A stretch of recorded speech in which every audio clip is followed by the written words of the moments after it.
नमस्कार दोस्तों, आज हम पढ़ने जा रहे हैं कक्षा 10 की गणित प्रश्नावली 1.2, जिसमें हम 1.1 के सभी उदाहरण एवं सभी क्वेश्चन आपको सॉल्व करवा चुके हैं। आज हम पढ़ेंगे प्रश्नावली 1.2। तो देखिए बच्चों, इस पाठ का नाम था वास्तविक संख्याएं, जिसमें वास्तविक संख्याओं के बारे में हमने आपको बताया था, जिसमें सभी परिमेय एवं सभी अपरिमेय संख्याओं का संग्रह वास्तविक संख्याएं कहलाती हैं। तो इसमें एक क्वेश्चन भी बनता है, जैसे √2 एक अपरिमेय संख्या है, सिद्ध कीजिए। तो हम यहाँ पास प्रश्न के रूप में लिखते हैं, जबकि वो प्रमेय 1.3 है जिसके बारे में हम लिखने जा रहे हैं। तो ये प्रमेय भी है, प्रमेय 1.3, या कि हम इसको क्वेश्चन मान करके यदि सॉल्व करें, क्वेश्चन मान करके यदि सॉल्व करें, क्वेश्चन कि √2 एक अपरिमेय संख्या है, √2 एक अपरिमेय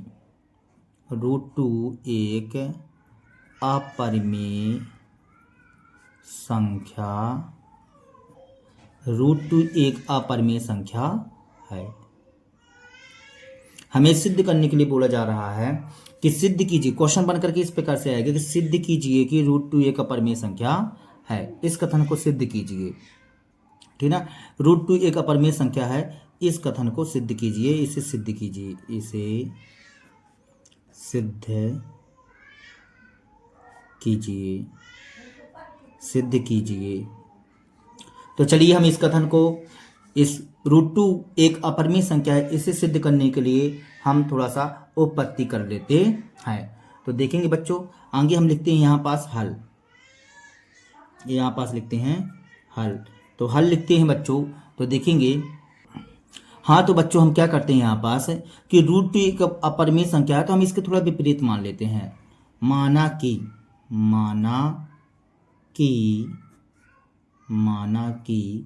√2 एक परिमेय संख्या है। हम थोड़ा सा इसके विपरीत मानते हैं, माना कि √2 एक परिमेय संख्या है। जब आप इसको परिमेय संख्या मानेंगे बच्चों, तो परिमेय संख्या में क्या होता है? परिमेय संख्या होती है एक अंश बटे हर के रूप में। तो अब फिर आपको लिखना पड़ेगा अंश बटे हर के रूप में।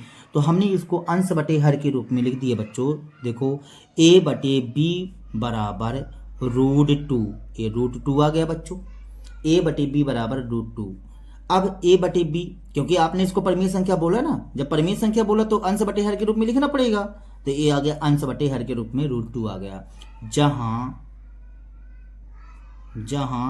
a तथा b एक सहअभाज्य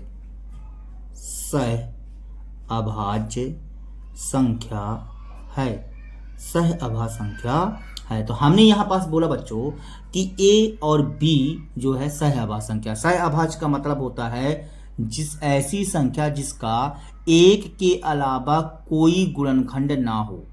सहअभाज्य का मतलब क्या होता है? इस सहअभाज्य का मतलब होता है एक के अलावा कोई गुणनखंड प्राप्त ना हो। मतलब इसमें a और b का केवल गुणनखंड एक है बच्चों, एक के अलावा कोई गुणनखंड हो ही नहीं सकता। सहअभाज्य हमने बोल दिया, सहअभाज्य का मतलब a होता है। अब देखेंगे बच्चों, यहाँ पास हम क्या करते हैं, देखिए a बटे में b है तो काहे में चला जाएगा, गुणे में चला जाएगा। तो यहाँ पास लिख दीजिए a बराबर b√2 लिख दिए। जब b√2 लिख दिए, अब हम यहाँ पास क्या करते हैं, दोनों पक्षों में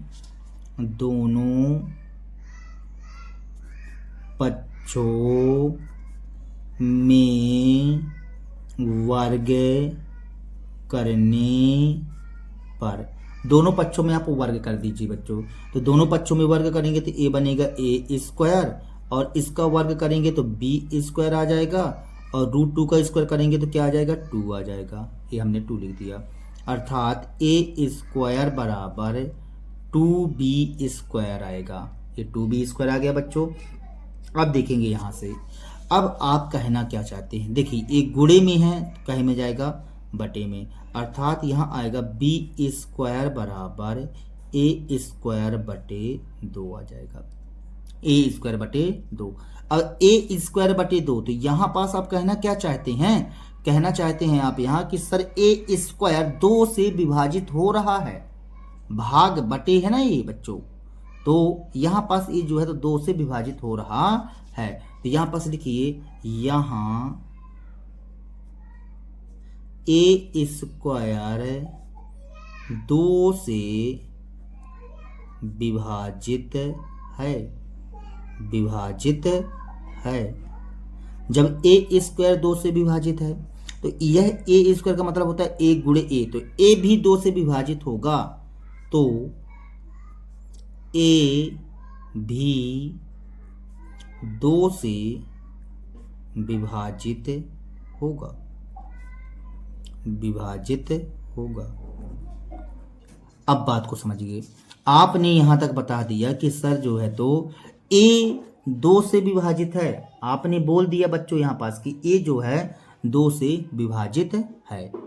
अब हम थोड़ा सा यहां पास मानते हैं, माना कि, माना कि, माना कि, अब माना कि आपको क्या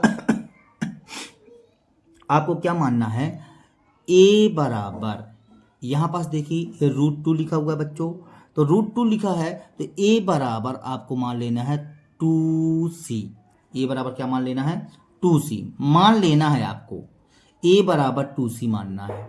जब ए बराबर आपने 2c माना है तो अब यहाँ पास लिखिए कि ए का मान, इसको आप दे दीजिए बच्चों समीकरण फर्स्ट, इसको आप समीकरण फर्स्ट दे दीजिए, इसको समीकरण फर्स्ट दे देते हैं, ये समीकरण फर्स्ट दे दिए बच्चों। तो यहाँ लिखते हैं ए बराबर 2c, तो यहाँ पास लिखिए समीकरण 1 में ए का मान रखने पर, ए का मान रखने पर रख दो बच्चों 1 में, तो यहाँ पास ए स्क्वायर है तो यहाँ आ जाएगा 2c का होल स्क्वायर आ जाएगा बच्चों।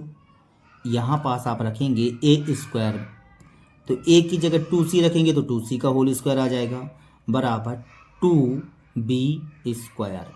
अब यहाँ पास समझेंगे बच्चों, तो ये बन जाएगा 2 दूनी 4c स्क्वायर, ये कितना बच्चा बन जाएगा बच्चों 4c स्क्वायर बराबर ए आ जाएगा 2b स्क्वायर।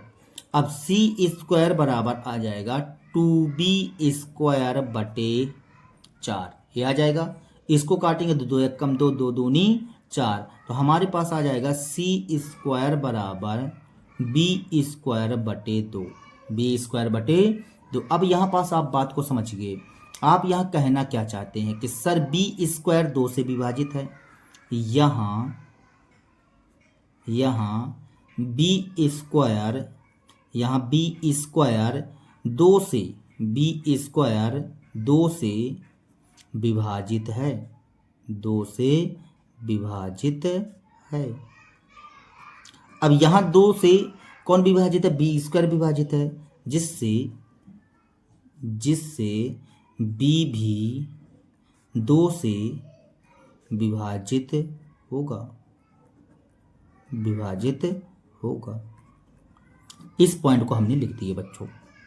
अब बात को समझो, आप यहाँ ये इस पॉइंट पर बोले हैं, आप देखेंगे बच्चों यहाँ पास आपने बोला कि ए 2 से विभाजित है, और यहाँ भी बोला है आपने कि बी जो है 2 से विभाजित है।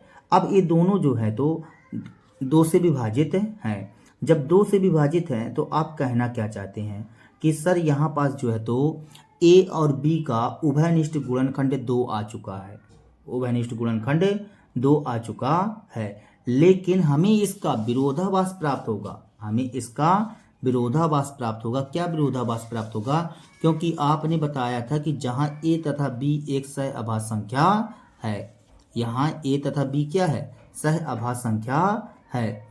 और जो है तो जब सहअभाज्य संख्या है तो आप यहाँ कहना क्या चाहते हैं कि जब सहअभाज्य संख्या है तो सर ये 2 कहाँ से प्राप्त हो जाएगा, तो ये 2 आपको प्राप्त हुआ है बच्चों, लेकिन इसलिए प्राप्त हुआ है क्योंकि आपने जो है जो कल्पना किया है, आपने जो सोचा है कि यह जो √2 एक परिमेय संख्या है, आपने जो मान लिया है कि √2 एक परिमेय संख्या है, तो यह इसका विरोध कर रहा है, यह इसका विरोध कर रहा है। हाँ तो देखेंगे बच्चों यहाँ पास अतः ए और बी आपने अभी अभी बता दिया कि सर जो है तो ए और बी का जो है उभयनिष्ठ गुणनखंड क्या है, 2 है। तो हम यहाँ पास लिखते हैं अतः ए और बी में कम से कम एक उभयनिष्ठ गुणनखंड 2 है। परंतु जैसे आप बोलेंगे कि ए और बी का कम से कम एक उभयनिष्ठ गुणनखंड 2 है तो तुरंत यहाँ पास तुरंत शब्द आ जाएगा, परंतु हमें इस तथ्य का विरोधाभास प्राप्त होता है कि ए तथा बी एक सह अभाज्य संख्या है। मतलब कि आप यहाँ उभयनिष्ठ गुणनखंड 2 बता रहे हैं, यहाँ उभयनिष्ठ गुणनखंड आप बता रहे हैं 2, जबकि ए और बी क्या था, सहअभाज्य संख्या थी। सहअभाज्य संख्या का मतलब कि ए और बी का कोई उभयनिष्ठ गुणनखंड नहीं है बच्चों। जब ए और बी का कोई उभयनिष्ठ गुणनखंड नहीं है तो आप यहाँ पास कैसे 2 निकाल करके बता दिए। बात को समझो। यहाँ पास बोल रहा है कि उभयनिष्ठ गुणनखंड 2 है, लेकिन ए तथा बी एक सहअभाज्य संख्या है। इसका विरोध करेगा कि नहीं, उभयनिष्ठ गुणनखंड कोई नहीं हो सकता है यहाँ पास, क्योंकि ए तथा बी एक सहअभाज्य संख्या है। यह विरोधाभास हमारी कल्पना मात्र से हुई है। क्यों हुई है? क्योंकि √2 एक परिमेय संख्या है। यह विरोधाभास हमारी कल्पना मात्र से हुई है, क्योंकि यहाँ पास हम लिखेंगे क्योंकि √2 एक परिमेय संख्या है। आपने ऐसा मान लिया, आपने कल्पना मात्र किया है ना, कल्पना से सोच लिया है कि √2 एक परिमेय संख्या है। आपने ऐसा सोचा है कि √2 एक परिमेय संख्या है। आपने शुरुआत में लिखा है कि √2 एक परिमेय संख्या, माना, आपने मान लिया है, जबरदस्ती भी मान लिया है, √2 एक परिमेय संख्या है। इसकी वजह से इसका विरोध हो रहा है, ठीक है। तो हमको क्या निष्कर्ष, जब इसका विरोध होता है तो हमको क्या निष्कर्ष निकलता है, क्या आता है, √2 एक अपरिमेय संख्या है। तो यहां लिखेंगे बच्चों, अतः √2 एक परिमेय संख्या है, एक परिमेय संख्या है। हमें यह निष्कर्ष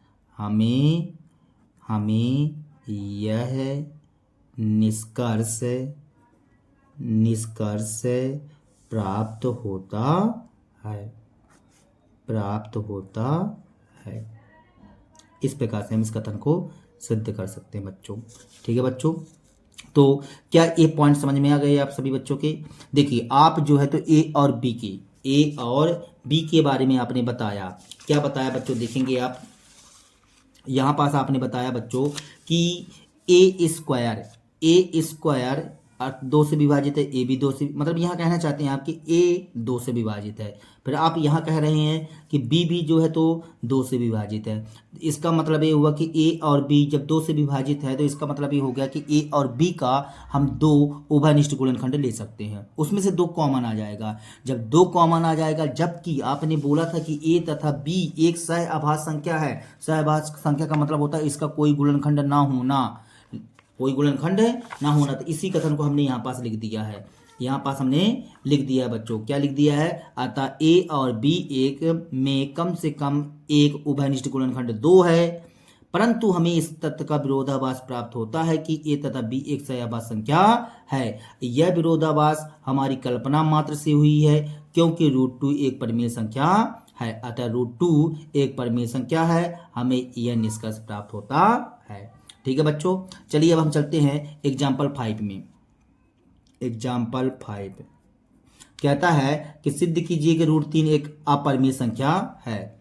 एग्जाम्पल 5 कह रहा है बच्चों कि √3 एक अपरिमेय संख्या है, एक अपरिमेय संख्या है। तो चलिए हम इसके विपरीत मान लेंगे। हल करें बच्चों, हल करते हैं। यहाँ लिखते हैं कि हम इसके विपरीत मान लेते हैं। माना कि √3 एक परिमेय संख्या है। √3 एक परिमेय संख्या है। हम यहाँ पास मान लेते हैं बच्चों कि √3 एक परिमेय संख्या है। जैसे आप परिमेय संख्या मानेंगे, तुरंत उसको आप a/b के रूप में बदल दीजिए। a/b के रूप में हमने बदल दिया, क्योंकि परिमेय संख्या अंश बटे हर के रूप में होती है, p/q के रूप में होती है। तो p/q का मतलब a/b के रूप में होती है। तो a अंश बटे हर के रूप में हमने इसको बदल दिया। और यहाँ पास लिख दीजिए बच्चों कि जहाँ जहां ए तथा बी एक सहअभाज्य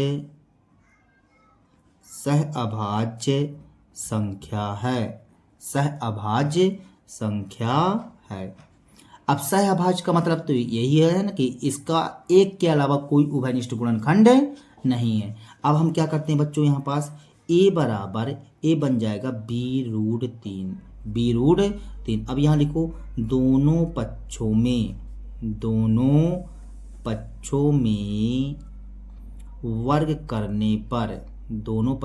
वर्ग करने पर तो वर्ग कर दीजिए बच्चों, तो यहाँ आ जाएगा a² और यहाँ मिल जाएगा, देखिए √3 का स्क्वायर करेंगे तो 3 मिल जाएगा, अब b का स्क्वायर करेंगे तो b² आ जाएगा बच्चों। इस प्रकार से हमें प्राप्त हो जाएगा। अब 3 गुणे में है तो कहीं में चला जाएगा, बटे में आ जाएगा, तो a² बटे 3 बराबर b², और हम इसको इस तरह से भी लिख सकते हैं b² बराबर a² बटे 3।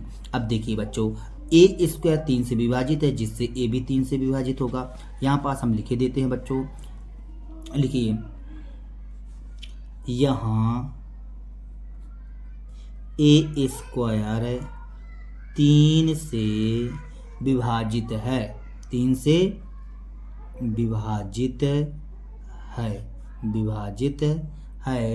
जिससे 3 भी विभाजित होगा, ठीक है, जिससे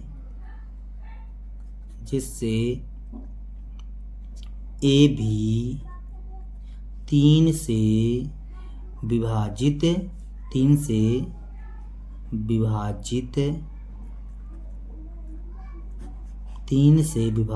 होगा। अब देखो बच्चों, तुम यहाँ पास बोल दिए हो कि a जो है 3 से विभाजित है। जब a 3 से विभाजित है तो अब हम b वाला पॉइंट ला लें, तो यहाँ पास देखो √3 था तो सीधे मान लो यहाँ पास माना कि a बराबर 3c। अब ये ना सोच लें सर जी अब 3 कहाँ से लिख देते हैं, 3 बच्चों यहीं √3 लिखा था हमने 3 ले लिया, उसमें उस पिछले वाले क्वेश्चन में √2 लिखा था तो हमने 2c लिख दिया था, तो यहाँ a बराबर 3c लिख दो, बस हो गया। तो a बराबर 3c, तो यहाँ लिखते हैं समीकरण, इसको 1 मान लीजिए बच्चों, देखिए इसको समीकरण 1 मानना है, इसको हम समीकरण 1 मान लेते हैं, समीकरण 1 मान लीजिए। अब यहाँ पास लिखते हैं बच्चों समीकरण 1 में a का मान रखने पर, तो a का मान रख दीजिए बच्चों, तो यहाँ से आ जाएगा समीकरण 1 में, तो यहाँ a² लिखा है ना बच्चों, यहाँ क्या लिखा हुआ है समीकरण 1 में, क्या लिखा हुआ है a² लिखा हुआ है, तो a² लिखा हुआ है तो हम a की जगह क्या लिखेंगे 3c लिखेंगे, तो यहाँ पास लिख दीजिए 3c का होल स्क्वायर बराबर, यहाँ से आ जाएगा 3b²। अब इसको सॉल्व करेंगे तो 3 तिकाई 9c² आएगा, बराबर में 3b² आएगा। अब देखेंगे बच्चों आगे, ये बताइए ये 9 गुणे में है तो कहीं में जाएगा, बटे में जाएगा बच्चों, तो हम इसको बटे में कर देते हैं, तो देखेंगे यहाँ से आ जाएगा c² बराबर 3b² बटे 9, तो यहाँ से आ जाएगा 3 × 3 3 तिकाई 9, तो c² बराबर b² बटे 3। अब देखिए b² जो है 3 से विभाजित हो रहा है, तो यहाँ लिख दीजिए यहाँ b² 3 से विभाजित है, 3 से विभाजित है,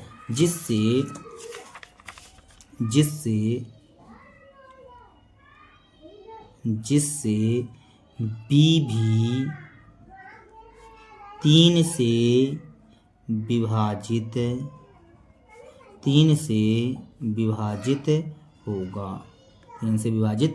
होगा। अब बात आती है बेटा, देखिए आपने यहाँ पास बोला है कि सर b भी 3 से विभाजित है और a भी 3 से विभाजित है, ठीक है ना बच्चों।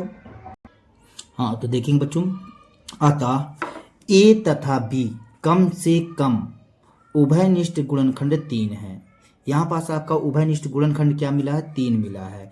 ए और बी का कम से कम उभयनिष्ठ गुणनखंड कितना मिल गया है? 3 है। जैसे आप बोलेंगे कि सर इसका उभयनिष्ठ गुणनखंड 3 है, तुरंत बात खड़ी हो जाएगी कि नहीं, परंतु हमें इसका विरोधाभास प्राप्त होता है। क्या विरोधाभास प्राप्त होता है? कि ए तथा बी एक सह अभाज्य संख्या है। अर्थात तुमने बोला 3 उभयनिष्ठ गुणनखंड प्राप्त होता है, तो इसका विरोधाभास मिल जाएगा तुम्हें कि ए तथा बी एक सह अभाज्य संख्या है, अर्थात इसका कोई उभयनिष्ठ गुणनखंड प्राप्त नहीं हो सकता है। यह त्रुटि क्यों हुई है? यह त्रुटि हमारी कल्पना मात्र से हुई है कि √3 एक परिमेय संख्या है। यह त्रुटि इसलिए हो गई है कि आपने माना है कि √3 एक परिमेय संख्या है। तो क्या निष्कर्ष निकलता है? अतः हमें यह निष्कर्ष प्राप्त होता है कि √3 एक परिमेय संख्या है, एक परिमेय संख्या है। ठीक है बच्चों, हैंस प्रूफ बन जाएगा बच्चों।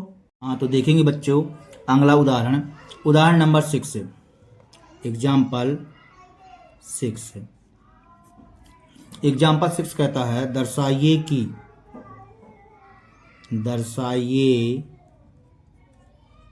कि 5 - √3 एक अपरिमेय संख्या है।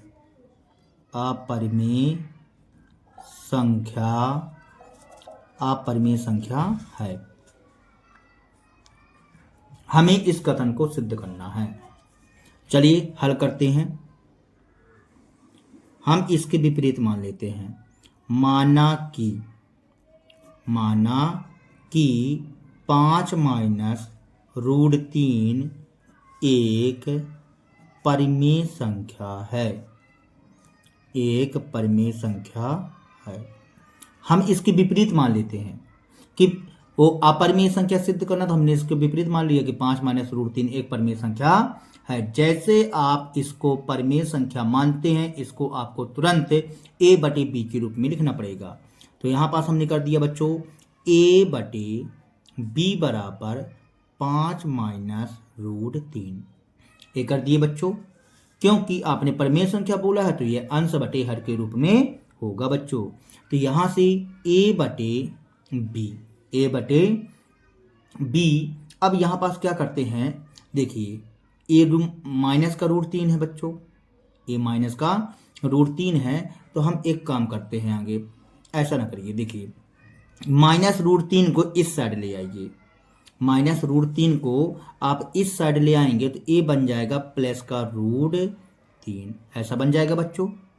माइनस का √3 इस साइड आया तो प्लस का √3 बन गया, बराबर ये 5 जो है पहले से बैठा हुआ है तो 5, a/b को इस साइड ले गए तो माइनस का a/b हो गया।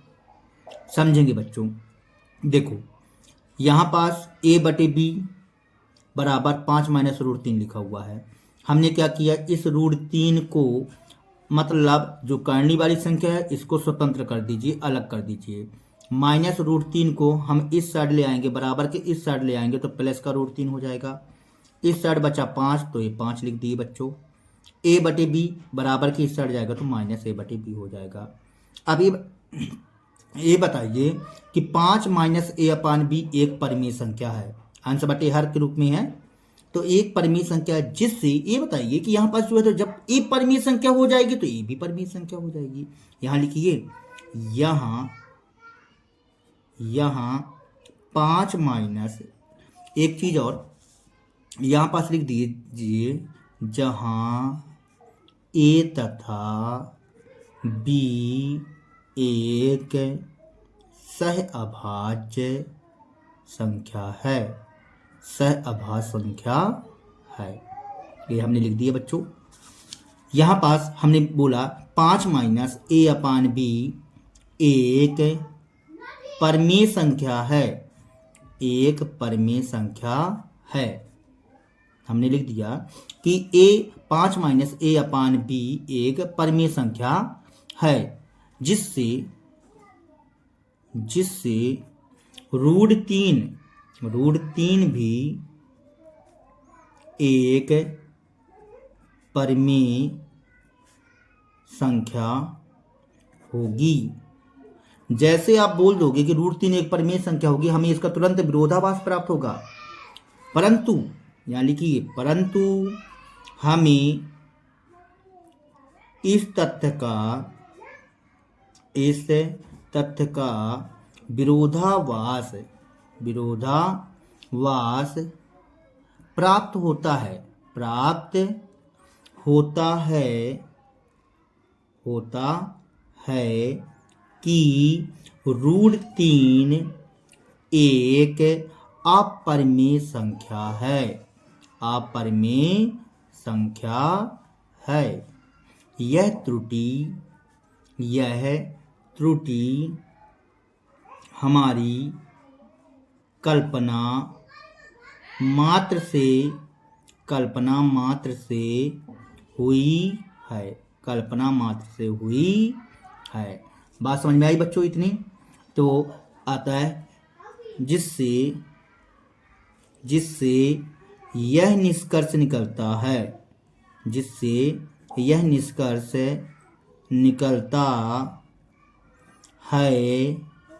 कि 5 - √3 एक परिमेय संख्या है। यही हमको सिद्ध करना था बच्चों। ठीक है बच्चों, बन जाएगा। अब हम चलते हैं एग्जाम्पल 7। अभी हमने एग्जाम्पल 6 किया बच्चों, अब हम चलेंगे एग्जाम्पल 7 में। तो चलिए हम एग्जाम्पल 7 में चलते हैं बच्चों। देखेंगे एग्जाम्पल 7 कहता है, दर्शाइए कि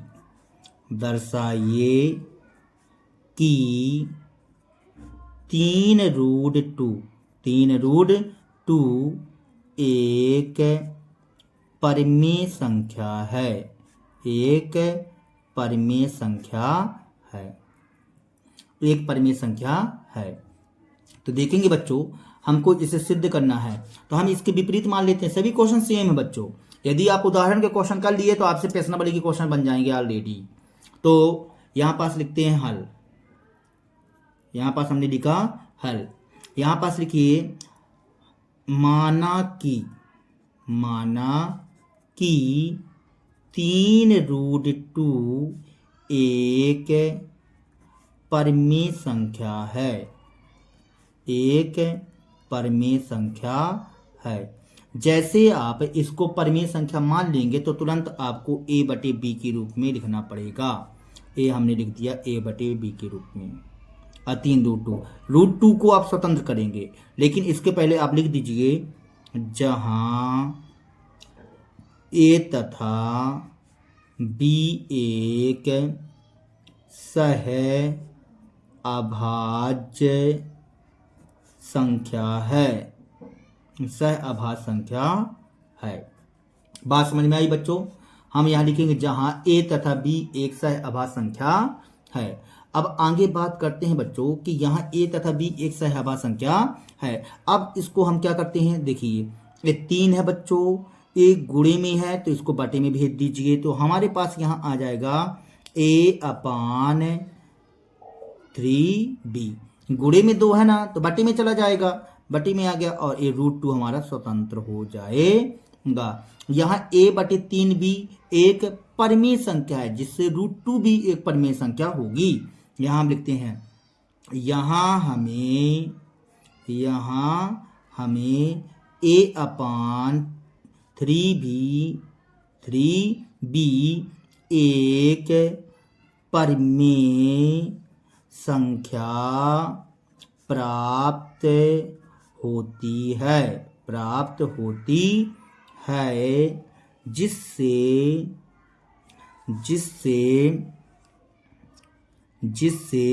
√2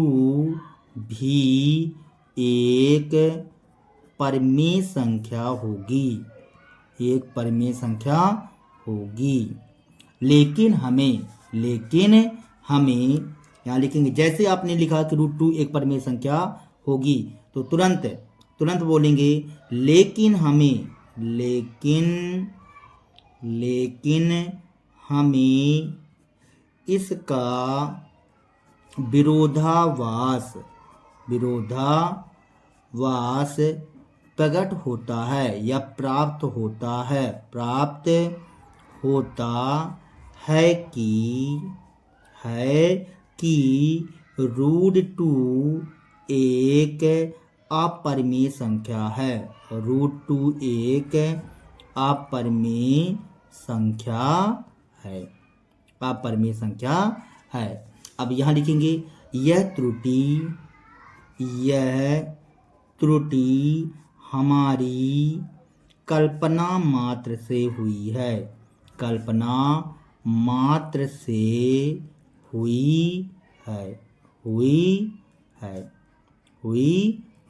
आपने सोच लिया ना, मान लिया, जिससे यह निष्कर्ष निकलता है कि 3√2 एक अपरिमेय संख्या है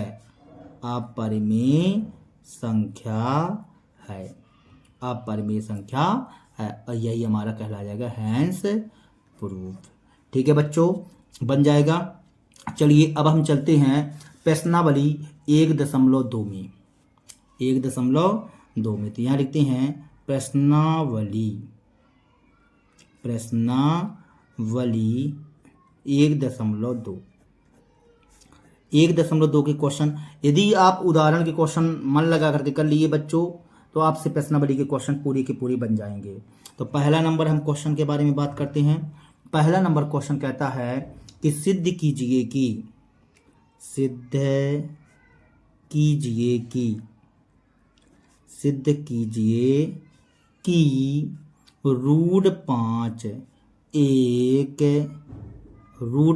एक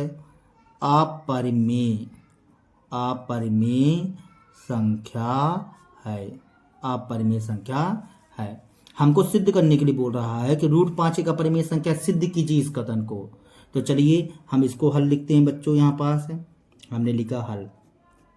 माना कि √5 एक परिमेय संख्या है। जैसे आप इसको परिमेय संख्या मानेंगे बच्चों, तुरंत आप इसको a/b के रूप में लिख देंगे। a/b बराबर √5। अब आपने इसको a/b बराबर √5 लिख दिया बच्चों। अब यहाँ पास हमको बताना पड़ेगा a और b के बारे में। यहाँ a तथा b एक सह अभाज्य संख्या है। यहाँ a तथा b एक सह अभाज्य संख्या है। अब a तथा b सहअभाज्य का मतलब तो पता है बच्चों आप लोगों को। सहअभाज्य का मतलब होता है जैसा मतलब ऐसी कोई संख्या जिसका एक के अलावा कोई गुणनखंड प्राप्त ना हो। गुणनखंड के रूप में केवल एक ही मिल सकता है और इसके अलावा कोई संख्या प्राप्त नहीं हो सकती है। तो यहाँ a तथा b एक सहअभाज्य संख्या है। अब देखिए b बटी में है तो गुणी में चले जाएगा बच्चों, तो a बराबर आ जाएगा b√5। ये आ गया बच्चों। अब यहाँ पास हम लिखेंगे दोनों पक्षों में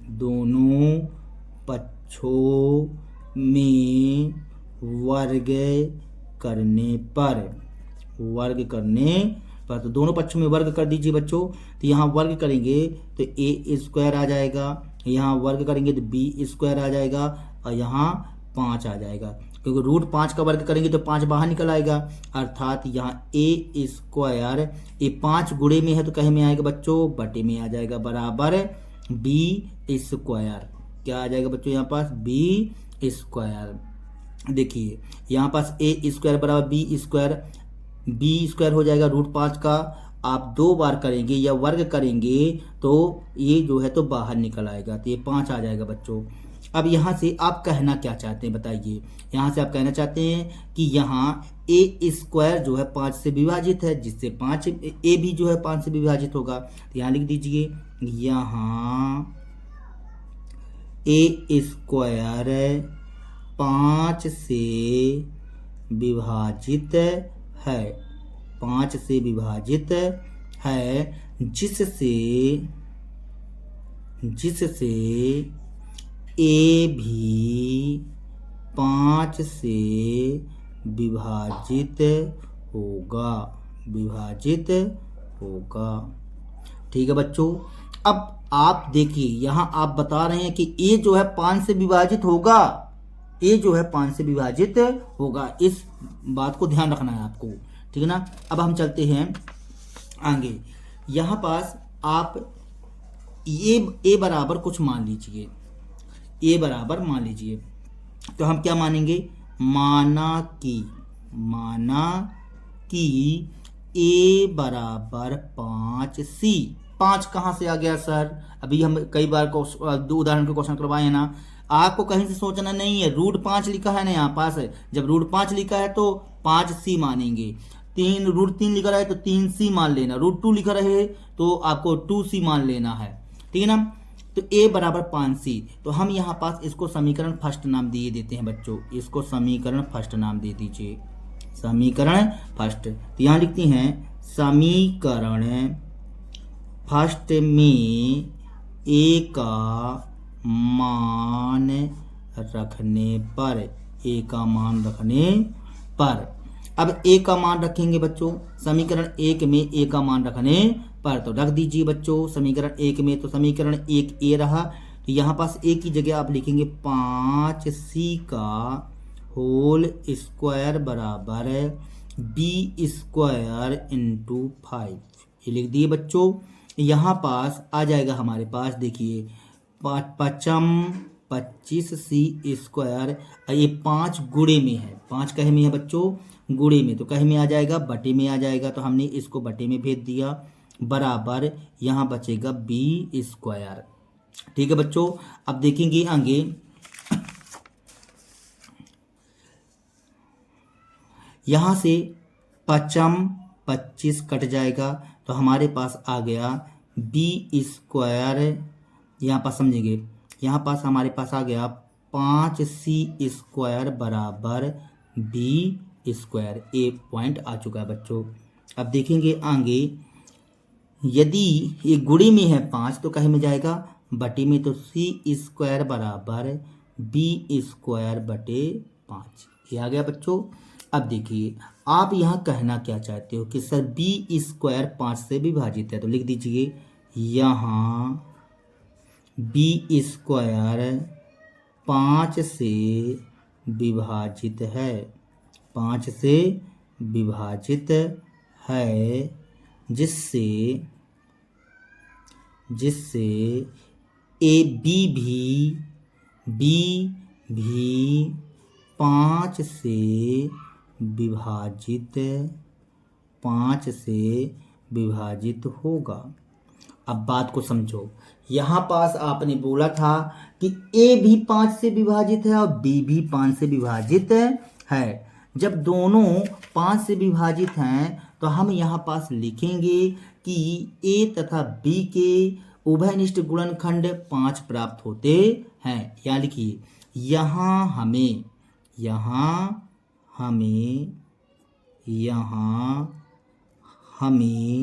a तथा b के उभयनिष्ठ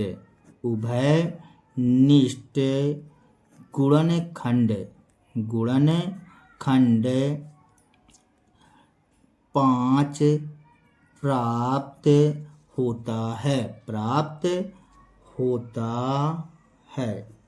होता है।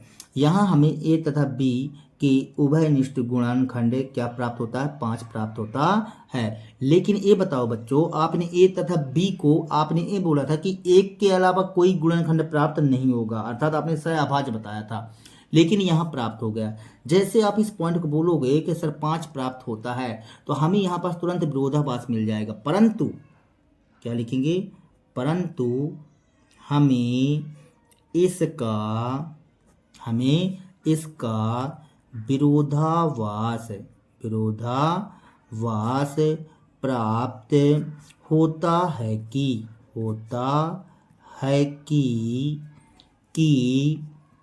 ए तथा बी एक सह अभाज्य संख्याएं हैं। सह अभाज्य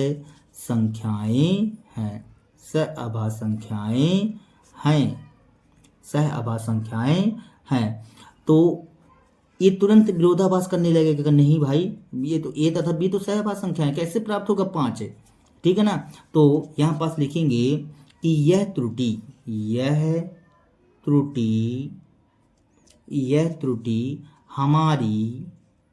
हमारी कल्पना मात्र से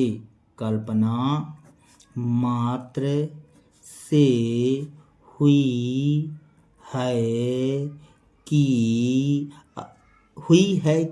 क्या आपने कल्पना किया था, हुई है कि रूट 5 एक परिमेय संख्या है। आपने सोचा था ना, कल्पना किया था कि रूट 5 एक परिमेय संख्या है। अतः हमें यहाँ से क्या निष्कर्ष मिलता है, अतः हमें यह निष्कर्ष प्राप्त होता है कि रूट 5 एक अपरिमेय संख्या है। रूट 5 एक कैसी संख्या बच्चों, अपरिमेय संख्या है। ठीक है बच्चों, अब चलिए हम चलते हैं अगले प्रश्न की ओर, और इस कथन को हमने सिद्ध कर दिया। ठीक है बच्चों, अब हमारा अगला प्रश्न कहता है दूसरा नंबर प्रश्न बच्चों कहता है कि सिद्ध कीजिए कि 3 + 2 रूट 5 एक अपरिमेय संख्या है। सिद्ध कीजिए कि 3 + 2 रूट 5 एक अपरिमेय संख्या है। हमें यह कथन को सिद्ध करना है कि सिद्ध कीजिए कि 3 + 2 रूट 5 एक अपरिमेय संख्या है। चलिए हम हल करते हैं इस कथन को बच्चों। यहाँ हमने लिखा हल, यहाँ लिखते हैं माना कि 3 + 2 रूट 5 एक परिमेय संख्या है। हम इसके विपरीत मान लेते हैं बच्चों कि 3 + 2 रूट 5 एक परिमेय संख्या है। जैसे आपने इसको परिमेय संख्या माना है तो इसको परिमेय संख्या के रूप में व्यक्त कर दीजिए। तो यहाँ a/b बराबर 3 + 2 रूट 5 ऐसा हमने कर दिया। अब देखो ऐसे क्वेश्चनों में क्या करना पड़ता है, रूट वाले को आपको स्वतंत्र बनाना पड़ेगा। यहाँ पास आपने a/b लिखा तो इसके बारे में भी लिख दीजिए। यहाँ a तथा b एक सह अभाज्य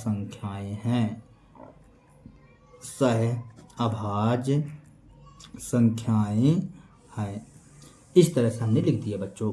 अब देखिए 3 को आप इस साइड ले आइए, a/b 3 इस साइड आएगा तो -3 हो जाएगा और ये बचेगा 2√5 ये बचा बच्चों। अब देखिए ये 2 जो है गुणे में है तो बटे में जाएगा बच्चों, तो बटे में जाएगा तो इसके भी बटे जाएगा और इसके भी बटे जाएगा बच्चों। बात समझ में आई नहीं आई? देखो कैसे आपको समझना है। यहाँ पास जैसे मान लीजिए यहाँ पास कोई संख्या हम लिखते हैं, तो सपोज दैट यहाँ पास ये 2 है तो a/b -3 बटे में जाएगा, तो बटे में जाएगा तो ये हमने बटे में कर दिया 2, ये बटे में 2 कर दिया बच्चों। अब बटे में जब 2 कर देंगे तो देखिए ये तो बटे में ही है और इसका भी बटे में, क्योंकि हम अलग अलग कर रहे हैं ना, क्या कर रहे हैं अलग अलग कर रहे हैं। अब इसका अलग अलग करेंगे तो इसमें भी 2 जाएगा और इसमें भी 2 जाएगा, तो इसको हम a/2 भी लिख देंगे और यहाँ 3/2 आ जाएगा। अब यदि आप सोचते हैं कि कैसे सर, तो 2 का आप लघुत्तम लो ना, 2 का लघुत्तम लोगे तो 2n आएगा, 2 बस आएगा। यदि मतलब आप यहाँ पास इसको बटे में यदि नहीं समझ में भी आ रहा है तो आप देखिए कैसे करना है। इसके बटे कुछ नहीं तो 1 हो जाएगा, तो 2/1, तो ए जो है तो इस साइड जाएगा, तो 1 कहाँ जाएगा, ऊपर जाएगा, 2 कहाँ आएगा, नीचे आएगा। अर्थात हम इसको ऐसा लिख सकते हैं 1/2 a/b-3, ऐसा लिख सकते हैं। ऐसा समझ में आ गया है। गुणे में है तो बटे में जाएगा, ये देखिए बटे में चला गया। अब इस 2 का अंदर गुणा करते तो दोनों में ना जाता, तो वही चीज़ है बच्चों, चाहे जैसे कर दो आप। तो ये √5 आ गया। अब आप यहाँ कहना क्या चाहते हैं, यहाँ आप कहना चाहते हैं कि सर √5 एक अपरिमेय संख्या है। यहाँ पास सॉरी बच्चों, 1/2 a/b-3 एक परिमेय संख्या है, जिससे √5 भी एक परिमेय संख्या होगी इस कथन के अनुसार, ठीक ना। लेकिन हमें इसका विरोधाभास तुरंत प्राप्त हो जाएगा कि √5 एक अपरिमेय संख्या है। यह त्रुटि हमारी कल्पना मात्र से हुई है, ठीक है ना बच्चों। तो यहां पास हम लिखते हैं, देखेंगे आप सभी बच्चे,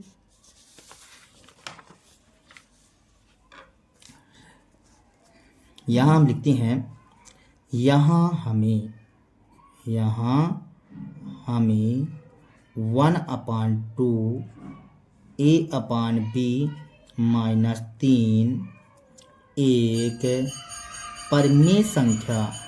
एक परिमेय संख्या प्राप्त होती है, एक परिमेय संख्या प्राप्त होती है। हमने यहाँ लिख दिया कि एक परिमेय संख्या प्राप्त होती है, जिससे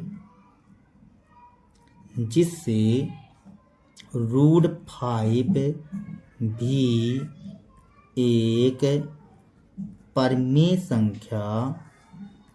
एक परिमेय संख्या होगी। लेकिन जैसे आपने लिखा तुरंत जो है, लेकिन हमें इसका विरोधाभास प्राप्त होता है, कि √5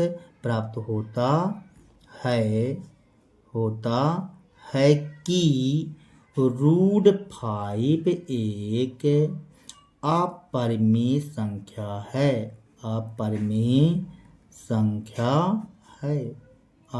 संख्या है।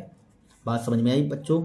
तो यहाँ पास यह गलती क्यों हुई है हमसे, तो यहाँ लिखना पड़ेगा, यह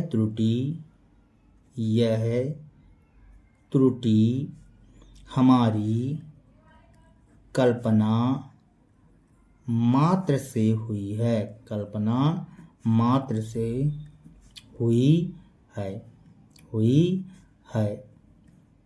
जिससे हमें यह निष्कर्ष प्राप्त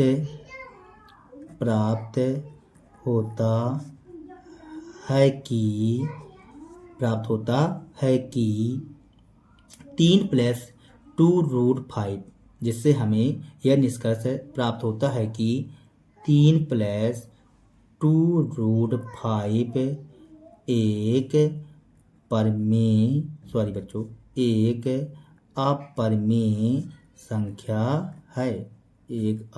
संख्या है। और यहाँ लिख देंगे हैंस प्रूफ, बन जाएगा बच्चों। चलिए देखेंगे आगे, बच्चों अगला प्रश्न है, तीसरा नंबर प्रश्न हमारा क्या कहता है। तीसरा नंबर प्रश्न कहता है, सिद्ध कीजिए कि निम्नलिखित संख्याएं अपरिमेय संख्याएं हैं। तीसरा का पहला नंबर इसमें लिखा हुआ 1/√2 लिखा हुआ बच्चों। तो चलिए हम इसको हल करते हैं बच्चों। हल यहाँ लिखते हैं, माना कि 1/√2 एक परिमेय संख्या है, एक परिमेय संख्या है। हमने यहाँ पास मान लिया बच्चों कि 1/√2 एक परिमेय संख्या है। जैसे इसको आपने परिमेय संख्या माना, तुरंत आपको a/b के रूप में लिखना पड़ेगा। तो a/b बराबर √2 आ जाएगा। अब यहाँ पास आप क्या कीजिए, √2 को स्वतंत्र करने के लिए आपको इसका व्युत्क्रम करना पड़ेगा। तो यहाँ लिख दीजिए व्युत्क्रम करने पर, व्युत्क्रम करने पर। तो व्युत्क्रम करेंगे, थोड़ा सा a और b के बारे में भी लिख दीजिए बच्चों।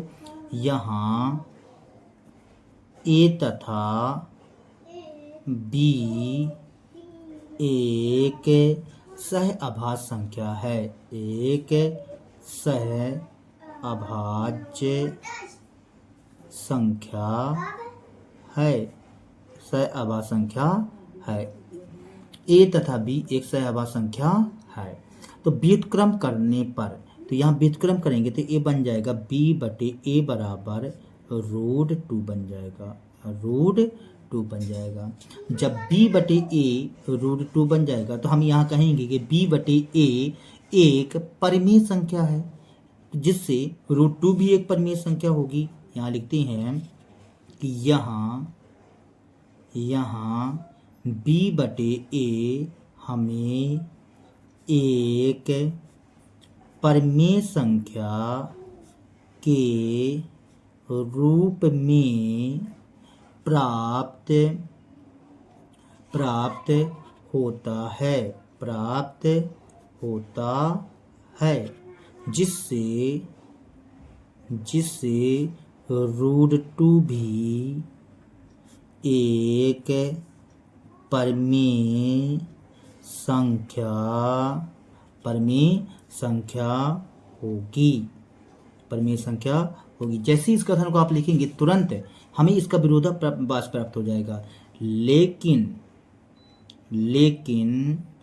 हमें इसका विरोधाभास प्राप्त होता है, विरोधाभास प्राप्त होता है कि विरोधाभास प्राप्त होता है। क्या विरोधाभास प्राप्त होता है बच्चों? कि √2 एक अपरिमेय संख्या है, अपरिमेय संख्या है। अब एक क्यों हुआ है ऐसा? यह हमारी त्रुटि से हुआ है, हमारी कल्पना मात्र से हुआ है। यहाँ लिखेंगे यह त्रुटि हमारी कल्पना मात्र से हुई है, जिससे हमें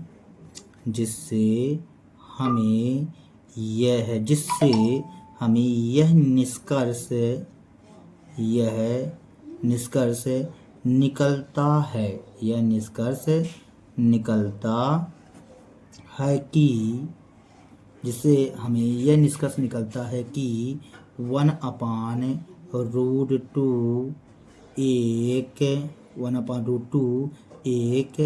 अपरिमेय संख्या है, जिससे हमें यह निष्कर्ष निकलता है कि 1/√2 एक अपरिमेय संख्या है, और हमें यही सिद्ध करना था। तो यहाँ हम लिख देंगे बच्चों हैंस प्रूफ बन जाएगा बच्चों।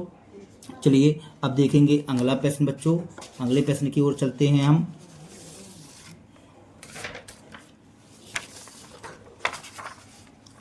अगला प्रश्न है हमारा दूसरा नंबर प्रश्न। दूसरा नंबर प्रश्न कहता है 7√5। तो इसके लिए हल लिखते हैं बच्चों। ये हमने लिखा हल, ये हमने लिख दिया हल। हम इसके विपरीत मान लेंगे। माना कि 7√5 एक परिमेय संख्या है, एक परिमेय संख्या है। आप इसके विपरीत मान लीजिए कि 7√5 एक परिमेय संख्या है। जैसे आप इसको मान लेंगे, इसको आपको तुरंत a/b के रूप में लिखना पड़ेगा। 7√5 ये लिख दिए बच्चों, ठीक ना। या पास आप बता भी दीजिए, जहां a तथा b एक सहअभाज्य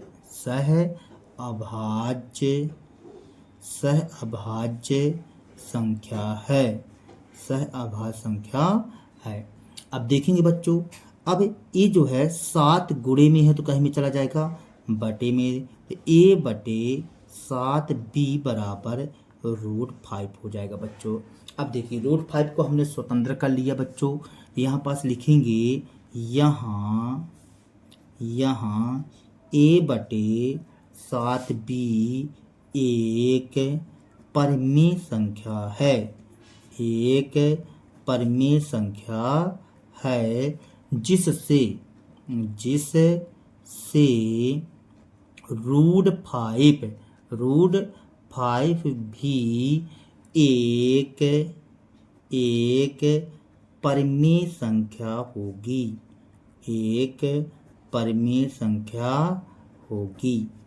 संख्या होगी। तो हम यहाँ पास लिखेंगे जो एक परिमेय संख्या होगी। जैसे आपने लिख दिया कि एक परिमेय संख्या होगी, तुरंत हमको विरोधाभास मिल जाएगा बच्चों। इसका हमें तुरंत इसका विरोधाभास मिलेगा। क्या विरोधाभास मिलेगा हमें, देखेंगे हमें इसका तुरंत विरोधाभास मिल जाता है। तो यहाँ लिखेंगे लेकिन, क्या लिखेंगे बच्चों, लेकिन हमें इसका विरोधाभास प्राप्त होता है। विरोधाभास प्राप्त होता है कि √5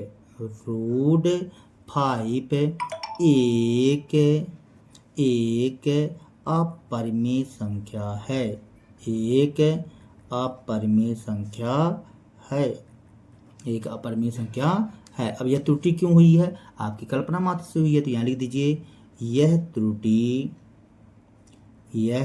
त्रुटि हमारी कल्पना मात्र से हुई है। ठीक है ना बच्चों। तो जिससे हमें यह निष्कर्ष प्राप्त होता है,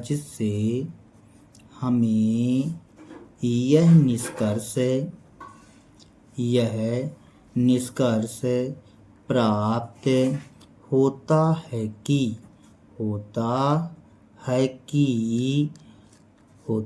है कि 7√5 एक अपरिमेय संख्या है।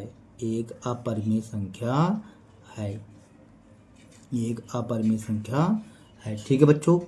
तो यहाँ पास हम इस कथन को सिद्ध कर चुके हैं। अब हम सिद्ध करेंगे अगले क्वेश्चन को। देखेंगे अगला क्वेश्चन क्या कहता है। तीसरा नंबर क्वेश्चन कहता है 6 + √2। 6 + √2। तो 6 + √2 के बारे में बात करेंगे बच्चों। यहाँ लिखते हैं हल। क्या लिखते हैं, हल। माना कि 6 + √2 एक परिमेय संख्या है। हमने मान लिया बच्चों कि 6 + √2 एक परिमेय संख्या है। माना कि 6 + √2 एक परिमेय संख्या है। अब देखेंगे बच्चों जैसे आप इसको परिमेय संख्या मानेंगे, ये तुरंत a/b के रूप में बदल जाएगा। तो a/b बराबर 6 + √2 आ जाएगा। 6 को इस साइड ले आइए तो a/b - 6 बराबर √2 हो जाएगा। अब इतनी संख्या एक परिमेय संख्या है, जिससे ये भी परिमेय संख्या होगी क्योंकि बराबर लगा हुआ है। तो यहाँ पास हम लिखते हैं बच्चों, यहाँ हमें a/b - 16 एक परिमेय संख्या के रूप में प्राप्त होता है, रूप में प्राप्त होता है, प्राप्त होता है, जिससे रूट टू भी एक परिमेय संख्या होगी, एक परिमेय संख्या होगी, परिमेय संख्या होगी। जैसे आप रूट टू को परिमेय संख्या बोलेंगे तुरंत हमें इसका विरोधाभास मिल जाएगा। तो यहाँ लिखेंगे लेकिन, क्या लिखेंगे बच्चों? लेकिन हमें इसका विरोधाभास प्राप्त होता है, प्राप्त होता है कि रूट टू एक अपरिमेय संख्या है, रूट टू एक अपरिमेय संख्या है, अपरिमेय संख्या है। यह त्रुटि क्यों हुई है? तो यहाँ पास लिख दीजिए, यह त्रुटि हमारी कल्पना मात्र से हुई है, कल्पना मात्र से हुई है। बात समझ में आई बच्चों? अब हमको निष्कर्ष क्या निकलता है? तो यहाँ लिखेंगे अतः जिससे हमें यह निष्कर्ष प्राप्त होता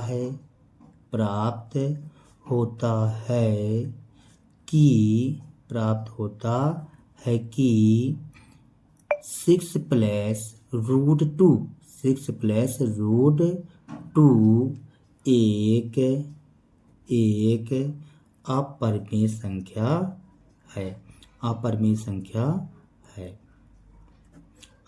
संख्या है। इस प्रकार से हमने इस कथन को सिद्ध कर दिया बच्चों। ठीक है, चलिए ठीक है बच्चों, यदि हमारे वीडियो आपको पसंद आए हों तो कृपया हमारे चैनल को सब्सक्राइब कीजिए, लाइक कीजिए, शेयर कीजिए। ठीक है बच्चों, चलिए ठीक है, आज के लिए फिलहाल इतना ही। धन्यवाद।